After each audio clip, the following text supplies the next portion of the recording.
하나님의 말씀 마태복음 5장 7절 말씀입니다. 제가 봉독해 드리겠습니다. 긍휼히 여기는 자는 복이 있나니 그들이 긍휼히 여김을 받을 것이며. 아멘. 자리에 앉으시겠습니다. 지금까지 앞에 4주간은 하나님의 자녀들, 천국 백성들의 그 내면적인 상태가 어떤 상태고 어떤 변화가 이루어진 삶을 살아갈 수 있느냐, 이것을 말씀하셨습니다. 첫째는 심령이 가난한 자는 복이 있다. 왜요? 이미 천국이 그들 속에 들어와 있기 때문에 하나님 나라가 들어온 백성들은 하나님 나라 외에 다른 것에는 별로 관심 없어요. 예를 들면 우리 우주가 열심히 공부를 해가지고 우리나라의 탑인 서울대학을 갔어요. 서울대학 의과대를 갔네. 그런데 다른 대학들도 원서를 넣었어요.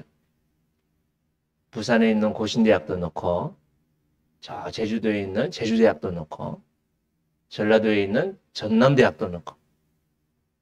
그래서 다른 대학들도 다 합격 통지서가 날라왔겠죠, 그죠? 서울대학 갔으니까. 그러면 우주는 어떤 것을 선택할까? 고신대학을 선택하겠다고? 아니야. 서울대학 가겠죠, 그죠? 마찬가지로 하나님의 백성들은 이 땅에서 이미 무엇을 우리의 심령에 하나님 선물로 받았다고요? 하나님의 나라.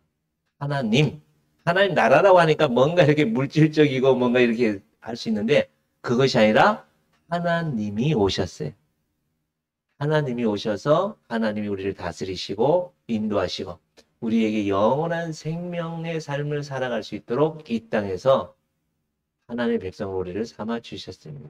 그래서 예수님은 그 사람들이 아무리 육체적으로 질병이 있고 영적으로 심지어 눌려있는 사람, 우울증이라든지 뭔가 막 조현병이라든지 어떤 이 정신적인 질병이 있다 할지라도 또 그들이 심지어 노예로, 그들이 종으로, 그들의 신분이 아주 세상에서 비천하다 할지라도 그들을 향하여 예수님이 뭐예요? 복이 있다라고 선언하고 계십니다. 그게 심령이 가난한 사람이고 그런 사람들이 계속해서 이 땅에 살면서 실제적인 삶을 돌아보면 어때요? 하나님 나라의 삶을 살지 못하니까 이 세상에 먹고 마시고 입는 것이 계속해서 부딪히면서 살면서 고통과 괴로움과 아픔들이 계속해서 있으니까 어떻게 해요? 애통할 수밖에 없죠. 부족하니까 애통한 것도 있겠지만 하나님이 이미 주어진 하나님의 나라를 누리지 못하고 살아가는 내 자신을 돌아보면서 어떻게 해요? 그러면서 한탄하고 낙심하고 좌절할 수밖에 없는 우리들 아닙니까? 그것으로 끝난 게 아니라 가룟 유다처럼 낙심하고 좌절하고 그냥 자기 목숨을 버리는 그런 게 아니라 그 속에서 어떻게 한다고요? 하나님을 붙들고 하나님께 맡기고 그것이 기도라고 그랬죠. 그래서 베드로처럼 하나님의 사랑을 회복하였을 때에 복음을 위해서 하나님 나라를 위해서 목숨까지도 아낌없이 담대하게 살았던 삶. 그게 애통하는 자에게 주시는 위로라는 게 뭐예요? 옆에 부르셨다. 하나님이 탁 끼고 함께 하시는 삶을 살아가는 삶이 바로 위로의 삶이고 위로받는 삶이고 그런 삶들을 통해서 계속해서 이 땅에 사는 삶이 어떻게 해요? 이제는 다른 것의 유혹이 계속해서 올 수도 있어요. 또 오고 또 오고 할 수도 있지만 그런 것이 나의 삶을, 나의 감정을 좌지우지할 수 없도록 확고한 하나님의 인도하심 속에 살아가는 삶, 그 삶이 온유한 삶이다라고 말씀드렸어요. 나보다 더 강력하고 나보다 더 뛰어나고 나보다 차원이 다른 그 무엇인가 사로잡혀서 살아가는 야생마이지만 길들여져 있는 삶, 그게 온유한 삶이라고 했어요. 철저히 성령 하나님의 인도하심 속에 살아가는 그 삶, 그게 온유한 삶이고 그 성령 하나님이 주신 이 생명의 말씀, 성경에 의해서 이 땅에 살아가는 삶, 죽으라 하면 죽고 가라 하면 가고 멈추라 하면 멈추는 그 삶이 온유한 삶이에요. 그렇게 하나님의 인도하심 속에 살아가는 삶에게 하나님 뭘 주시겠다고요? 땅을 주시겠다. 이 땅은 저주받은 땅이요. 이 땅의 삶을 철저히 세상 살아가는 땅이 오히려 나에게 이득을 주고 나에게 위로를 주고 나에게 힘을 주는 게 아니라 그 땅 때문에 갈등이 주어지고 그 땅 때문에 내가 고민이 생기고 그렇지 않으세요? 만약에 우리는 없으니까 그렇지만 최근 들어서 그런 사건이 있었어요. 동생을 지적장애를 가지고 있는 동생을 실종신고하고 나중에 알고 보니까 형이 그 동생을 살인한 거예요. 왜요? 부모님이 종로에서 아주 큰 식당을 해가지고 돈을 많이 벌었는데 이 부모님이 갑자기 돌아가셔요. 아버지가 돌아가시고 엄마가 심장마비로 돌아가시고 그래서 이제 형제가 남았는데 이 형이 동생의 재산까지도 다 갈취하기 위해서 얼마나 이게 끔찍합니까? 그죠? 몇십억, 몇백억이 있으니까 그런 일들이 이루어지죠. 이처럼 이 세상의 땅들, 이 세상의 물질들, 이 세상의 권세들, 이 세상의 모든 것들은 다 어떨 저주를 받아서 계속해서 그것을 가지면 가질수록 사람과의 관계가 계속해서 깨어지고 분리되어질 수밖에 없는 게 이 세상의 땅입니다. 하나님은 그 땅을 어떻게 한다고요? 회복하기를 원하셔서 아브라함을 부르시고 여러분들과 저를 불러서 교회를 불러서 이 땅을 회복하기를 원하세요. 어떻게 해요? 다시 이 땅이 복되도록 하기 위해서.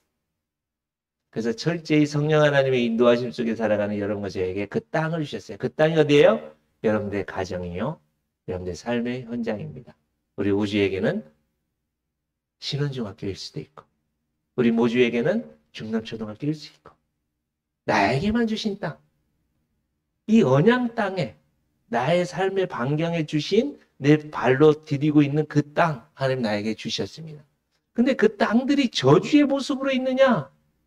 그 땅이 천국의 모습이 있느냐? 이것을 예수님 믿는 우리가, 교회가 이렇게 많은데, 이렇게 큰 교회들이 있는데, 그럼에도 불구하고 이 언양 땅이 계속해서 서로 갈등이 생기고, 서로 계속해서 이상한 분쟁인 거리가 생겨난다면, 이건 교회 역할을 제대로 하는 것이 아니다라고 결론을 내릴 수 있습니다.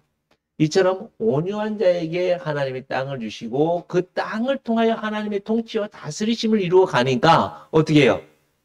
부부 사이가 더 하나님의 인도하심 속에서 가까워지고 서로 사랑스러워지고 부모와 자녀와의 관계가 옛날에는 서로 팽팽하게 긴장 관계가 있다가 어느 순간인가 성령 하나님의 인도하심 속에 오직 하나님만을 바라보고 남편은 아내를 하나님께 맡기고 남편도 아내를 하나님께 맡기고 부모도 잔소리하고 계속 자녀들에게 이래라 저래라 했는데 더욱더 기도함으로 하나님께 맡겨지고 철저하게 하나님의 그 의, 하나님의 다스리심과 하나님의 구속함을 바라는 마음으로 하나님께 철저히 맡기는 삶을 살아가는 그 성도들을 통해서 어떻게 돼요? 하나님의 통치와 다스리심이 이루어지는 참 사랑과 은혜와 놀라우신 화평과 기쁨이 넘치는 가정들이 이루어지니까 어떻게 됩니까? 의에 줄이고 목마른 자들에게 주시는 참된 만족함. 그게 창세기 1장 31절에 말씀하고 있는 하나님이 이 세상의 모든 것을 만드시고 보시기 어떻게 해요? 심히 좋았더라. 이게 좋았다라는 말은 누누이 말씀드리지만 토브라는 단어를 쓰고 있는데요. 이거는 그냥 와 좋다 이게 아니에요. 이게 이 배부름, 만족 이것을 말씀하고 있는 거예요. 그래서 우리의 참된 양식이요 음료 대신 예수님을 먹을 때에만 우리가 어떻게 해요? 참된 만족함. 본문에서 말씀하고 있는 배부른 복을 받았어요. 그래서 여러분과 제가 앞에 지금 네 가지의 이 우리의 영적인 상태, 심리적인 상태, 우리의 영적인 신분의 모습들을 말씀해 주셨는데 그러면 그 이후에 이루어지는 우리의 삶에 뭐예요? 뭔가 결실, 눈에 보이는 뭔가 보여야 되겠죠? 씨를 뿌리면 그 씨가 싹이 돋고 어떻게 해요? 줄기가 나오고 거기에 꽃이 피고 열매가 맺혀지겠죠. 우리 텃밭에요, 여러분. 먹을 게 너무 많아요. 정말 막 어제는 제가 한숨이 나오더라고. 왜냐면 방울토마토가 너무너무 달려가지고 이게 이제 막 쏠리고 막 넘어지고 막 그러는 거야. 그래서 어제 우리 영우 형제랑 가서 지지대도 해주고 고추도 너무 열린 거예요, 여러분. 그래서 막 이걸 줄로 치고 이렇게 또 단도리를 하고 왔는데 여러분 뭔가 씨를 뿌리면 하나님은 분명히 거기에 100배, 최소한 몇 배요? 30배의 열매를 우리에게 허락해 주십니다. 예수님 믿고 천국 백성들이 이 세상에 살면서 천국의 모습이 최소한 몇 배요? 하나님의 그 놀라우신 은혜 속에 심어진 그 믿음의 씨앗을 통해서 30배의 열매는 분명히 있습니다. 그래서 뭐라고 말씀하냐면 울며 씨를 뿌리는 자에게는 반드시 어떻게 해요? 반드시 기쁨의 단을 들고 돌아오리라. 할렐루야. 분명히 기쁨의 단을 들고 돌아오게 될 줄 믿습니다. 그 열매가 뭐냐면 오늘 긍휼이라는 열매입니다. 그래서 이 긍휼과 마음이 청결한 것과 또 화평케 하는 것과 의에 줄이고 목마르고 박해를 받는 이것은 실제적으로 그 열매라고 말씀하고 있는데 그 열매는 어떤 열매냐? 성도들이 이 땅에서 살면서 맺어지는 그 열매는 다른 열매가 아니라 하나님의 성품의 열매라. 한마디로 긍휼의 열매를 맺는 것은 이 세상의 그 어떠한 열매가 아니라 하나님의 성품이 나에게 맺혀지는 열매라는 거예요. 우리가 잘 아시는 대로 요한복음 15장에 보면 나는 포도나무요 너희는 가지다. 포도나무와 가지가 붙어있기만 하면 어떻게 한다고요? 너희 가지에 나의 열매를 맺혀주겠다. 풍성히 맺혀주겠다. 하나님의 약속이죠. 오늘 이 말씀을 들으면 긍휼히 여겨? 누구를 또 불쌍히 여기고 누구를 도와줘야 되고 부담으로 느껴질 수 있을 수 있어요. 그러나 여러분 이게 부담이 아니라 이게 여러분들에게 주신 특권으로 받아서 오늘 이 말씀 잘 들어서 남은 여생 정말 여러분들의 가정에서 여러분들의 삶의 현장에서 놀라우신 구원의 역사가 하나님의 그 놀라우신 긍휼하심의 열매가 풍성히 맺혀질 수 있기를 주님으로 축복합니다. 축복합니다. 그러면 먼저 긍휼이 뭐냐? 긍휼. 여러분 헬라어로는 엘레에오 이 좀 발음하기도 그렇죠. 엘레에오. 그런데 이게 제가 이거를 말씀드리는 이유는 뭐냐면 이 엘레오는 구약 성경에서 뗄래야 이거는 없을 수가 없는 가장 핵심적인 하나님이 우리에게 주신 그 말씀 그게 뭐냐면 여러분 많이 들어보셨을 거예요. 헤세드라고 들어보셨어요. 헤세드. 성경에는요. 이 헤세드가 전부예요. 여러분 잘 아시지 않습니까? 선지자와 온 율법과 선지자의 핵심이 뭐냐? 그 핵심이 뭐예요? 그게 사랑이잖아요. 사랑. 마음을 다하고 목숨을 다하고 뜻을 다하여 주 너의 하나님을 사랑하라. 둘째도 이와 같으니 내 이웃을 내 몸과 같이 사랑하라. 이게 바로 헤세드라. 이 사랑. 헬라어로는 아가페라고 하는데요. 이 하나님이 우리에게 주신 사랑. 그게 뭐라고요? 헤세드.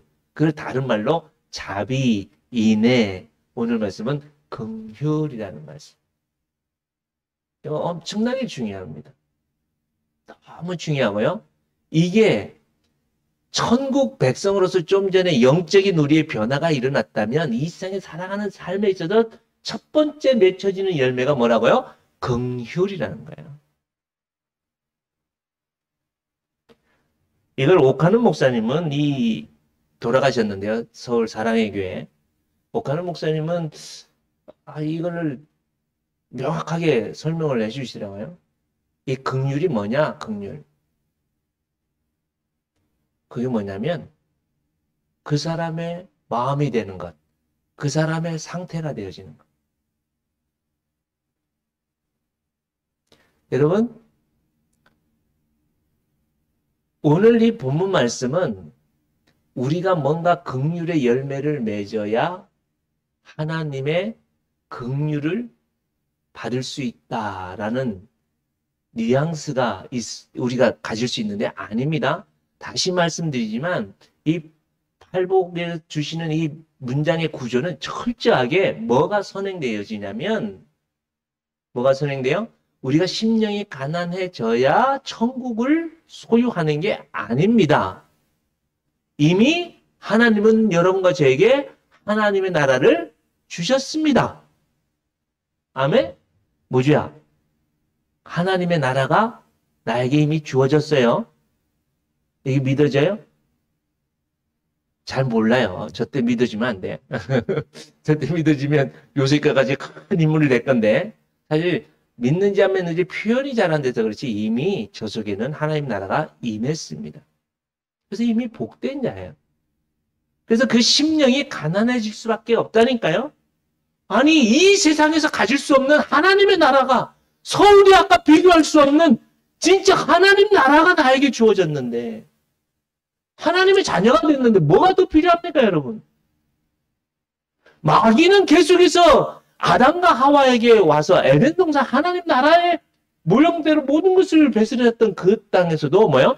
거짓말로 속여서 거기서 뽑아내서 철저하게 지옥으로 인도한 게 마귀인데 지금도 마귀는 계속해서 여러분과 저를 유혹하고 미혹하잖아요. 어디서 살지 못하더라고요? 하나님의 나라에서 살지 못하더라고요. 하나님의 나라와 계속 먹고 마시고 입는 것이 대조가 되어서 계속해서 우리의 눈과 우리의 관심을 먹고 마시고 입는 것에 빼앗길 수 있도록. 왜요? 우리가 거기에서 처음부터 넘어졌고 마귀는 그것에 효과를 받고 계속해서 우리의 인생들은 거기에 매여 있을 수밖에 없는 존재들이기 때문에 마귀는 이게요, 여러분, 우리가 몰라서 넘어가는 게 아니에요. 우리가 몰라서 죄 짓는 거 아니거든요. 우리는 어쩔 수 없는 그 연약함 속에 있어요.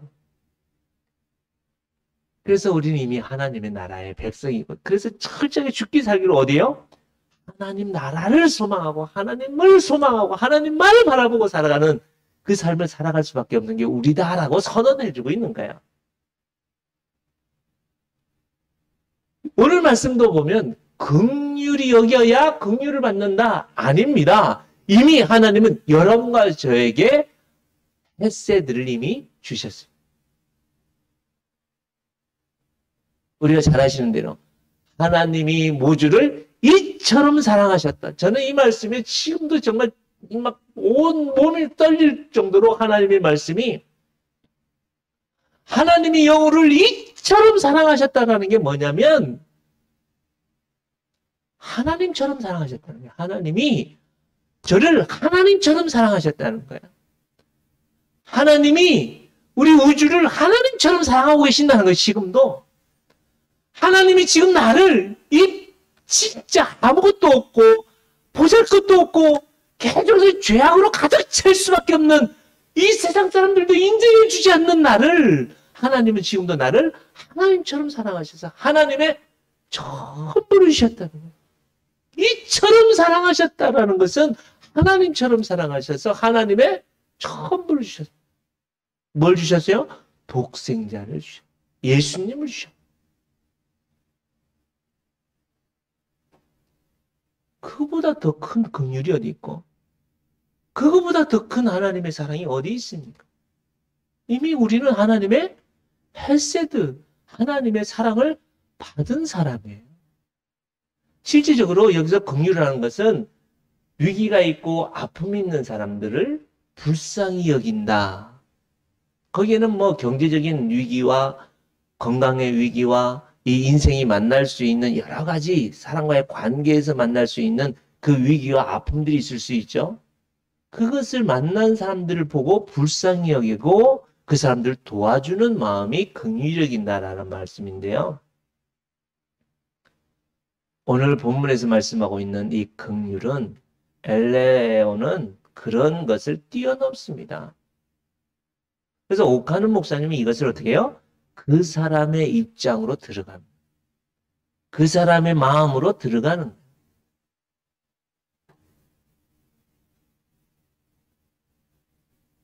여러분, 그래서 하나님은 우리의 지옥, 우리의 죽음, 우리의 저주, 우리의 심각한 인생의 문제 속에 있는 우리들에게 그대로 오셨잖아요. 어떻게 오셨어요? 사람의 모습으로 오셨잖아요.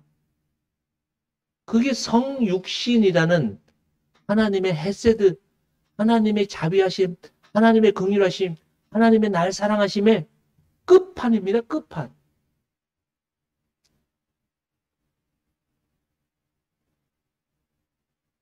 하나님을 아버지라 고백하는 여러분과 저는 이미 하나님의 긍휼하심을 이미 받아요.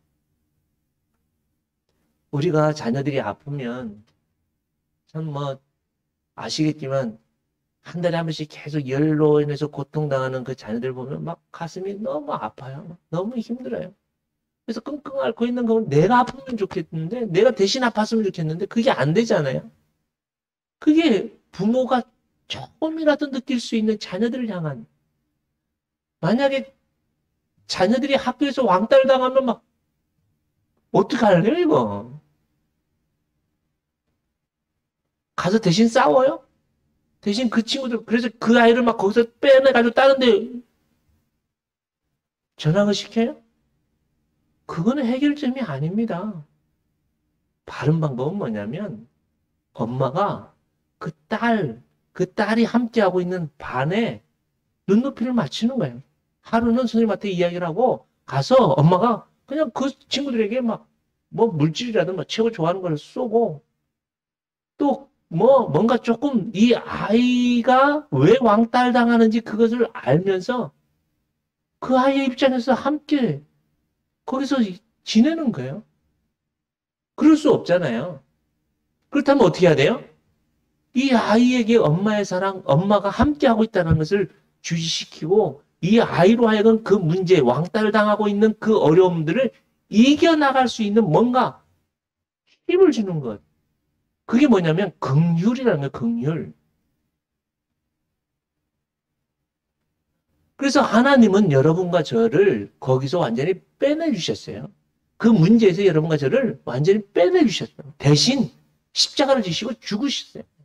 내가 왕따를 그냥 당한 거예요. 그 반에 가서.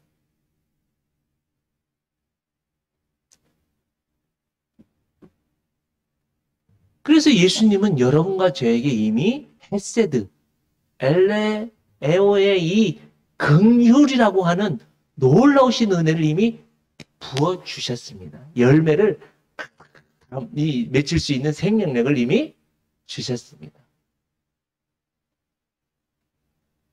그래서 이 땅에서 긍휼의 삶을 살아가야만 하고, 살아갈 때에 하나님의 그 헤세드의 복이 우리에게 나타나고 적용되어지는 은혜를 주신다라는 말씀입니다.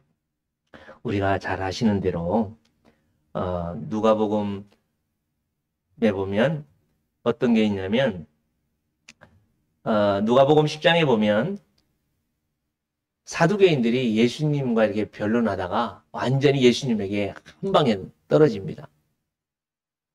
그것을 알고 바리새인 중에 율법을 아주 공부 잘했던 율법 박사가 예수님께 찾아가죠. 예수님, 어떤 계명을 지켜야, 어떻게 해야 영생을 얻습니까? 그러죠. 그럴 때 예수님 뭐라고 말씀하세요? 마음을 다하고 뜻을 다하셔. 예. 하나님이 주신 그 헤세드로 너 헤세드 해라, 사랑해라. 그래서 마음을 다하고 뜻을 다해 주 너의 하나님을 사랑해라. 그리고 둘째도 이와 같으니, 하나님의 그 사랑을 가지고 그 하나님을 사랑하고 동시에 동일한 무게중심에서 내 이웃을 내 자신처럼, 내 몸처럼 사랑해라. 그렇게 말씀하시거든요. 그러니까 또 스스로 나는 율법을 잘 지키고 있고 내 이웃들을 내가 잘 하고 있으니까 그러면 내 이웃이 누굽니까? 라는 질문을 하죠. 그럴 때 예수님이 우리가 잘 아시는 대로 선한 사마리아의 비유를 합니다. 선한 사마리아 비유가 뭐야? 뭐지야? 사마리아인이 뭘 했대? 예, 예루살렘에서 여리고라고 하는 도시로 장사를 하기 위해서 뭐 이 집 팔고 논 팔고 해가지고 돈 잔뜩 해가지고 이제 여리고성을 향하여 내려가고 있습니다. 귀신같이 도둑들이 알죠, 그죠? 돈 있는 사람, 돈 냄새가 난대요. 하여튼 그래서 귀신같이 알고 그 사람의 돈을 뺏고 옷을 뺏고 모든 것을 빼앗고 오히려 그들을 죽을 만큼 구타를 해서 버려두고 갑니다. 그래서 모든 것을 잃어버린 이 사람은 누구예요? 유대인입니다. 유대인이 장사를 하기 위해서 가다가 강도를 만난 거예요. 그래서 거의 죽어가고 있는 이 상황들 속에 누가 또 지나갑니까? 그 길을 제사장이 어디서요? 예루살렘에서 여리고로. 이거는 이해를 해야 됩니다. 제사장이 뭐 하는 사람이에요? 성전에서 제사를 지내죠. 이 성전이 어디 있어요? 어디야? 여리고에 있어? 예루살렘에 있어? 예루살렘에 있겠죠. 예루살렘에서 있었으니까. 그래서 이 제사장이 예루살렘에서 제사의 이 모든 백성들의 그 제사를 가지고 하나님께 제사를 드리고 이 성전에서 하던 모든 일들을 마치고 이제 여리고로 가다 보니까 죽어가는 사람이 있네. 이 사람 뭐 했어요 지금? 우리로 말하면 예배를 드렸어요. 지금으로 말하면 예배를 드리고 말씀 듣고 막 부흥사경회를 하고 집회를 하고 막 설교를 해가지고 수많은 사람들이 막 부흥이 일어나고 회개를 일으키고 막 나름대로 이야 나 훌륭한 목사야. 나 정도 능력 있는 목사야. 이런 마음으로 이제 어디를 가요? 자기 집을 향하여 여리고를 향하여 내려가고 있는데 죽어가는 한 사람이 보이네. 어떻게 했어요? 또 강도가 나를 죽일까? 왜 도망갔는지 모르겠어요. 그러나 도망갑니다. 그리고 그 다음에 또 한참이 지나서 보니까 누가 와요? 그 제사장을 도와서 열심히 교회에서 봉사하고 빨래하고 뭐 커튼 빨고 청소하고 밥하고 열심히 막 교회에서 충성하고 봉사했던 레위인. 당시대 레위인인 성전에서 그런 일들을 했거든요. 그렇게 해서 나름대로 막 이야 역시 김집사 없으면 안 돼. 역시 우리 우집사님 없으면 안 돼. 막 이렇게 막 사람들로부터 인정받고 우리 안집사 없으면 우리 교회 어떻게 해? 막 사람들이 막 최고야 최고. 음식도 잘하고 막 김치 김밥 최고야 막 이렇게 잔뜩 막 사람들이 막 했는데 역시 나는 제자들 교회 없으면 안 돼. 이런 마음을 가지고 이제 딱 나가려고 하는데 누굴 만나요? 강도 만난 사람을 만난 거야. 내가 제자들 교회 없으면 안 되는 사람인데? 그러고 이제 도망가는 거야. 피해가는 거야. 이제 이 사람 어떻게 해요? 이미 끝났어. 삶이 모든 게 끝났고 이제는 이제 죽을 수밖에 없구나. 이러고 있을 때에 누가 나타나요?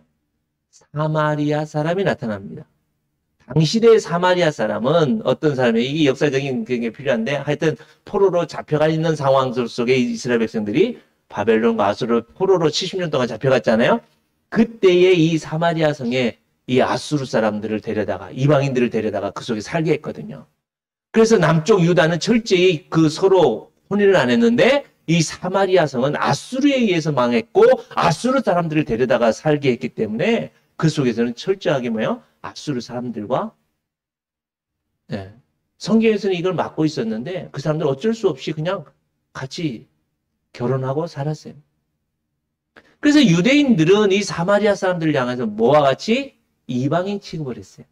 당시대의 유대인들의 사고에는 이 유대인들 외의 모든 사람들은 뭘로 여겼냐면 짐승으로 여겼어요. 개와 돼지와 짐승들로.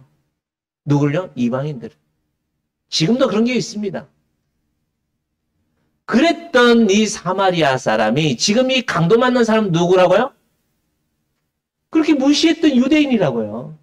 평소에 자기를 무시하고 자기를 개돼지 취급하고 자기를 심각하리만큼 인격모독했던 그 유대인이 지금 강도 만나서 죽어가고 있어요. 이 사람을 이 사마리아 사람이 어떠한 이유에서 있는지 모르지만 내려가다가 어떻게 해요? 이 사람을 발견하고는 이 사람을 데리고 가서 자기가 타고 있던 나귀에 이 사람을 태우고 자기는 이 사람 걸어가야 되는. 자기가 편할 수 있죠. 쉬울 수 있고 도망갈 수 있죠. 이것을 다 포기하고 이 사람을 자기 있는 자리에 태우고 그 길을 간. 예수님이 말씀을 하고 영생과 이웃을 설명하면서 이 헤세드와 이 긍휼이라는 것을 설명하면서 이 비유를 하신 분명한 이유가 이제 보입니까?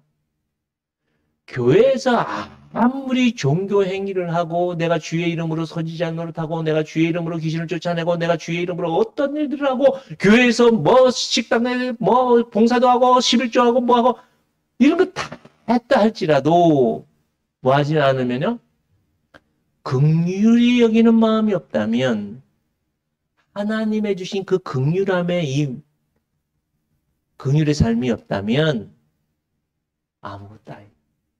이 말씀을 하고 있습니다.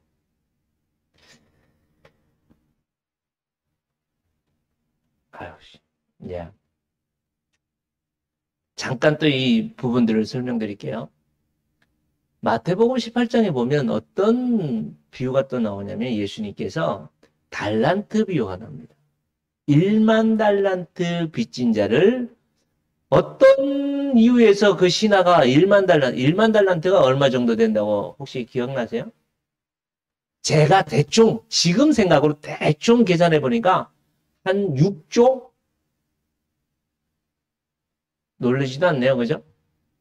어떻게 해야 6조의 빚을 질 수 있어요?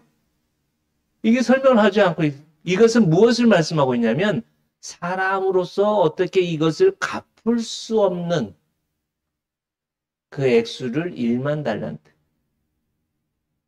뭐 지금의 어떤 기업인은 뭐 그것보다 더 많으니까 갚고 가겠죠. 그러나 무엇으로 갚을 수 없고 이걸 해결할 수 없는 1만 달란트 빚진 자. 바로 여러분과 제가 하나님의 그 헤세드를 받은 게 하나님의 그 긍휼하심을 받은 게 어떻다고요? 내가 해결할 수 없는 하나님의 용서하심, 자비하심을 받은 사람이 바로 여러분과 저라는 거예요.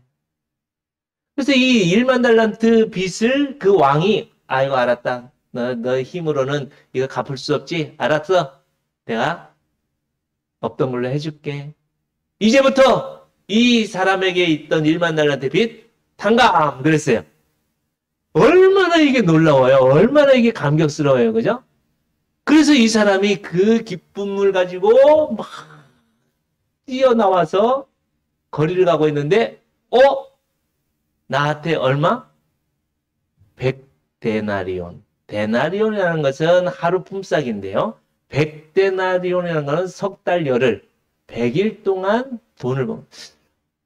작은 액수가 아니죠.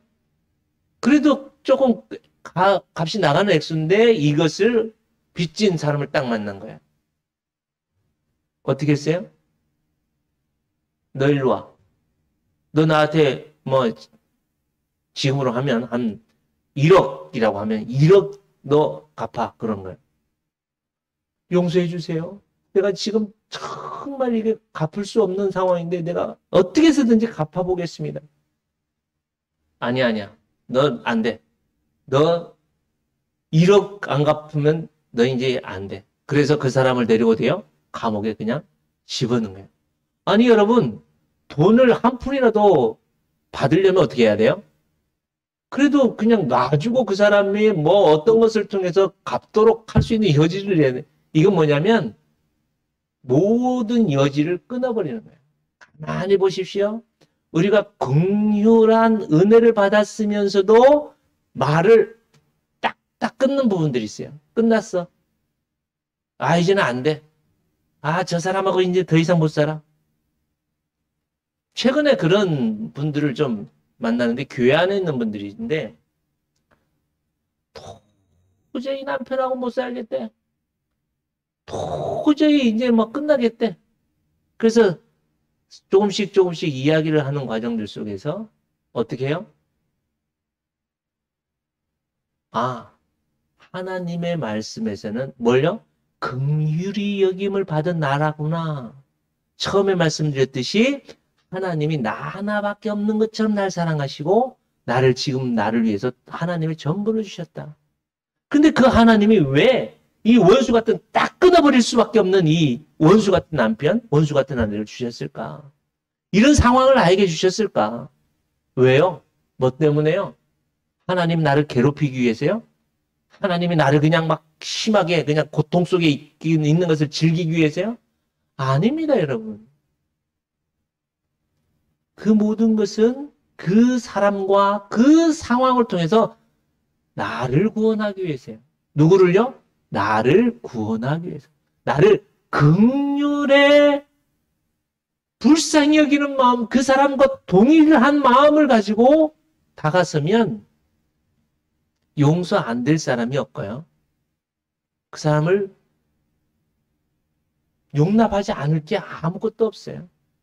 하나님이 나 같은 죄인도 용서하시고 나 같은 죄인도 헤세드 하시고 나 같은 죄인도 긍휼을 베풀어 주셨는데 내가 그것까지도 아니 양말 하나 디비가지고 그 사람 사이에 꽂아놓은 그게 막 허파 디비지죠. 저 인간하고 더 이상 못 살겠다 이런 마음도 들겠죠. 한두 번 얘기했냐 내가 그죠?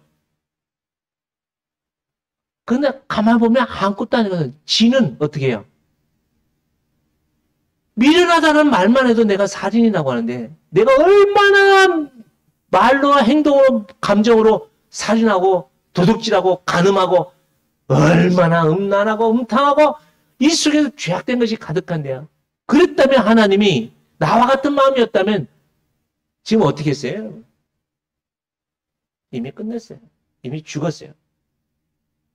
가다가 그냥 어디 부딪혀서 죽든지 그냥 죽게 했을 거예요. 근데 그 하나님은 날 향하신 헤세드, 날 향하신 긍휼하심이 풍성하시고 넘치기 때문에 지금도 용납하시는 거예요. 1만 달란트 탕감받은 게 너무 감사해서 그냥 100달러면 그냥 아유 내가 탕감받은 것 비교하면 아무것도 아니야. 그냥 아무것도 아니야. 여러분 정말 하나님은 나에게 생명을 주셨잖아요. 생명을. 그것 아무것도 아니야. 죽고 사는 문제 아니거든요. 우리 자녀들 죽고 사는 문제 아니거든요. 근데 그 넘지 못할 일이 어디 있겠냐고요. 오늘 이 말씀을 가지고 마무리하겠습니다.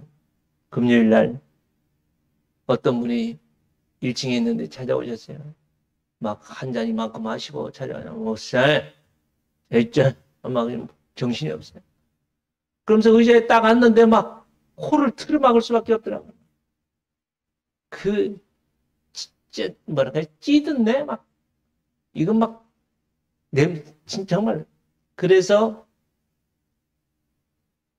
뭐 드릴까요? 그때 커피 한 주세요. 커피 한 잔 딱 드렸어요. 그래서 좀 이따가 목사님 나 콜택시 하나 불러주세요. 한 번도 제가 불러본 적이 없어서 어떻게 불러야 돼? 번호를 알더라고 그분이 몇 번에 이렇게 해가지고 불러달래. 그래서 전화를 해가지고 불렀어요. 근데 택시가 왔어. 그때 그 택시가 딱 내리면서 나 저 사람한테 와요. 이전에 저 사람하고 얼마나 이게 힘들었나 봐요. 그러더니 그냥 다른 택시 부르라고 하면서 가는 거예요. 그래서 한 번 더 불러달래요. 그래서 더 한 번 불렀어요. 그래서 막 딱 보니까 옷이 흥건히 젖었고 몸에서 냄새가 막 그래서 밑에 있던 비닐 깔고 또 달력 2장 큰 거 찢어가지고 그 위에 깔고 그래도 모셔다 드리세요 하고 여기 가깝다 합니다. 여기 저 성당 있는 근처라고 합니다. 그래서 태웠어요. 그래서 운전수가 갑자기 뛰쳐나오면서 구토를 하는 거예요. 우와! 나 못 태워요. 더 이상 못 태워요.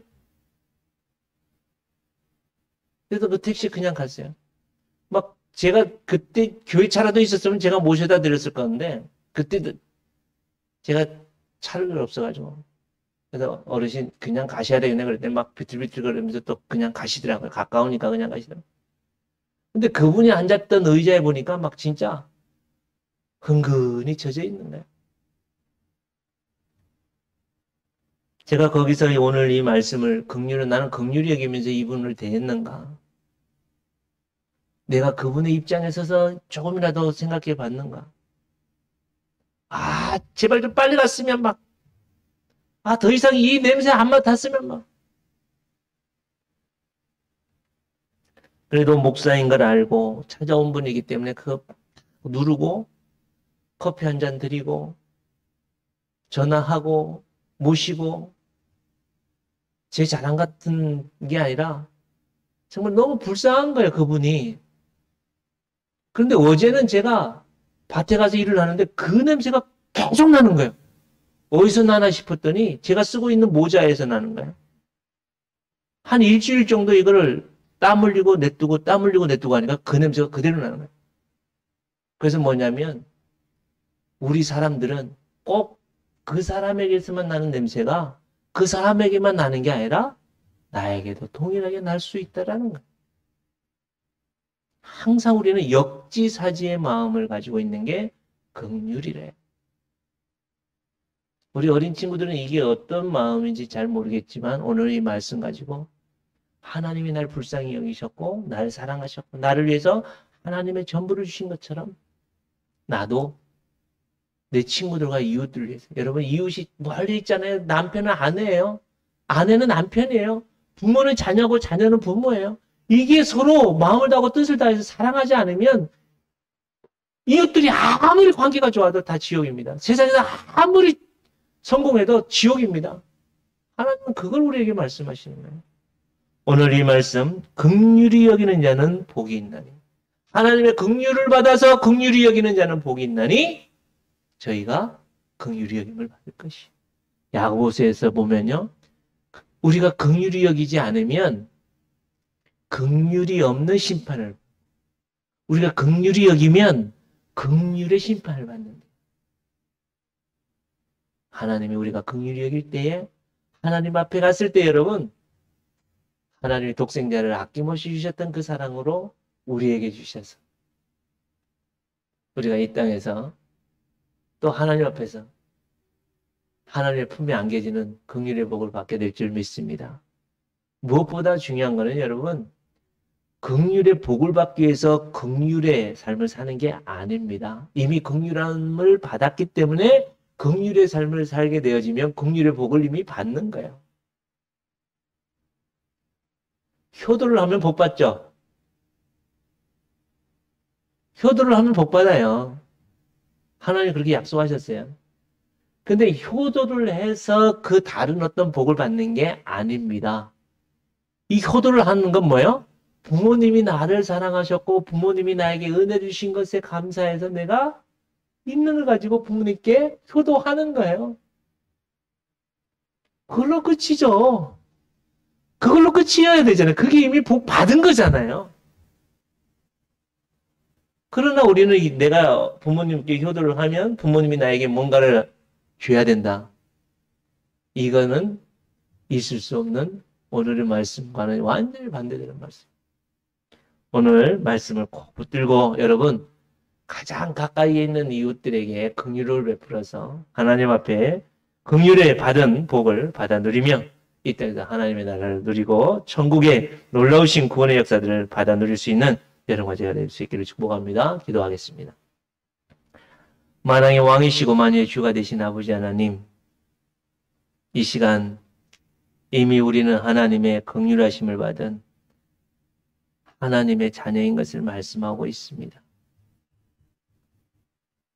하나님이 우리를 변함없으신 불쌍히 여기심과 긍휼하심을 부어주셨기 때문에 우리가 시도 때도 없이 쉴 새 없이 우리가 범죄하고 우리가 이 땅에서 심각한 죄악 가운데 있다 할지라도 하나님이 우리를 버리시지 아니하시고 하나님이 우리를 끊어버리지 않고 우리를 죽음의 저주 가운데 버려두지 아니하시고 다시 한번 우리를 불러서 하나님의 품에 안으시는 하나님, 참으로 하나님의 그 놀라우신 은혜와 사랑을 받은 저희들이 이 땅에 그 하나님의 사랑과 은혜를 가지고 1만 달란트 빚진 자가 탕감받은 그 모습이 아니라 이제는 우리의 가장 가까이에 있는 이웃을 불쌍히 여기고 긍휼히 여기며 주님의 마음을 가지고 저들을 역지사지의 마음, 그들의 형편과 사정에 동일한 눈높이의 마음을 가지고 다가서고 섬겨서 우리의 가정에 하나님의 나라가 임하게 하시고 하나님의 뜻을 이루어 나갈 수 있는 제들 될 수 있도록 인도하여 주옵소서. 이 시간 주님 앞에 감사와 찬송과 경배를 드리며 물질을 드리오니 주님 받으시고 하나님의 놀라우신 은혜와 사랑으로 가득 채워 인도하여 주옵소서. 모든 영광과 찬양을 주님께 돌리며 우리의 생명과 능력 되신 예수님의 이름으로 기도하옵나이다. 아멘. 오직 나 하나밖에 없는 것처럼 나를 여기시며 나를 위하여 이 땅 위에 나의 모습으로 오시고 나의 죄와 나의 허물과 나의 저주를 다 짊어지시고 나를 긍휼히 여겨주셔서 십자가를 지신 주 예수 그리스도의 그 크신 긍휼하신 은혜와 아버지 하나님의 영원하시고 변함없으신 독생자 예수 그리스도를 아낌없이 나를 위하여 주신 그 놀라우신 긍휼하심의 사랑과 성령 하나님의 교통케 하심과 온전케 하심이 오늘도 주님의 긍휼하심을 받은 하나님의 거룩한 백성들로서 우리에게 주신 삶의 현장에서 긍휼하심의 그 은혜를 받아 누리며 하나님의 나라를 누리고 살기로 결단하고 헌신하는 주님의 거룩한 백성들 머리 위에와 저들의 삶의 현장 위에와 저들의 행하는 사업과 생업 위에와 특별히 주님의 몸된 교회 위에 이제로부터 영원토록 함께 있을지어다. 아멘.